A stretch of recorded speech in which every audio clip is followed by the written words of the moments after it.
Kinsa si Richard Gomez. Sino si Richard Gomez? Sino si Richard Gomez? Kinsa si Richard Gomez.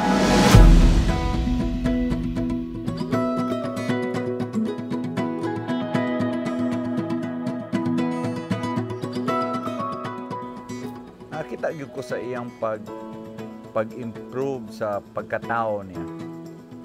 So kung sa iyang masudlan, sa una nag-growing na siya. Unya nag-fencing. Unya nag-trap shooting. Basta kung unsay gisudlan na, nag-karting pa na siya karera sa una. Kung unsay masudlan niya, mo excel siya. Champion na Philippine. Si Richard Juan busa naging himo gyud mga amigo kay dili gyud na sa fake, tinuod nga tao. Dili parang uban nga mga artista sa una, nako kuan ba na image. Si Richard wa gyud image, tinuod gyud na kung unsay nakita nimo sa iya, unsa ka maayo, unsa ka pugihan, ing ana gyud istoryahan sa iyo. Oh, kay usa man siya ka artista, so usa sad siya nga ako sad siya idolo. Ako si idol siya nako sa una pa nga time nga gamay pa ko. Okay siya, wa say problema na ug mo na kay tuyo niya nga personal. Iya kuan tagaan kaniya og kuan, paminawon kaniya na kay problema. Niya ug nasa ikahatag nimo, iya ihatag. Mabait si sir. Basta magsalita ka lang sa kanya, wala namang hindi. Basta sabihin mo lang hingi ka ng tulong. Siyempre kami, normally, hingi kami yung unang-una sa financial, yung hospital, normal na yung hihingi na bilang isang tao nila. So, sa kanila naman, pag nagsalita ako, wala naman hindi. Nandyan sila kagad na handang tumulong kung ano man yung hinihiling namin na bagay.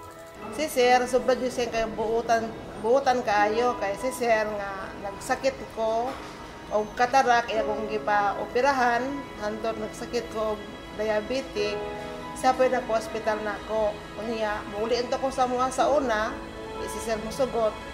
Mao nga di radyo ko siya handog karon. Buutan gyud si Sir. O kaming mga tauhan niya sa sulod balay dili siya gusto nga magutoman ug unsa ilang pagkaon, makaon namo. Nakaila ko ni Richard Gomez sugod pa sa ilang pag-commercial sa akong igsuon sa 1993. Karon naminyo sila 18 na katuig. So karon kaila ko niya sud sa 23 katuig.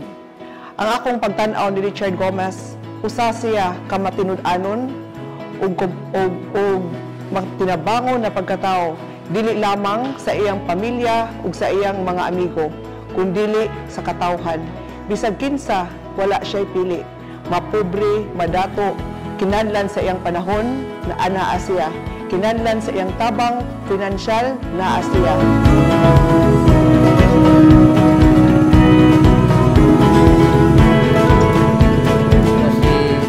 Laurenti, rider sa habal-habal sa biyahek mahayag tunghol. Dako ging katabang sa mga tuan sa lumulupyo sa tunghol o mahayag sa simentong kanada nila Richard. Salamat dako nila. Pasalamat kung dako ni Richard sa iyang tabang nga naoperahan jud ko sa akong matris. Salamat ko nilang Delusi. Ang Ormoc mangon, kinahanglan yun og strong nga leader nga mag-guide yun ang mga katawhan sa Ormoc para mulampo pa og ayo ang Ormoc.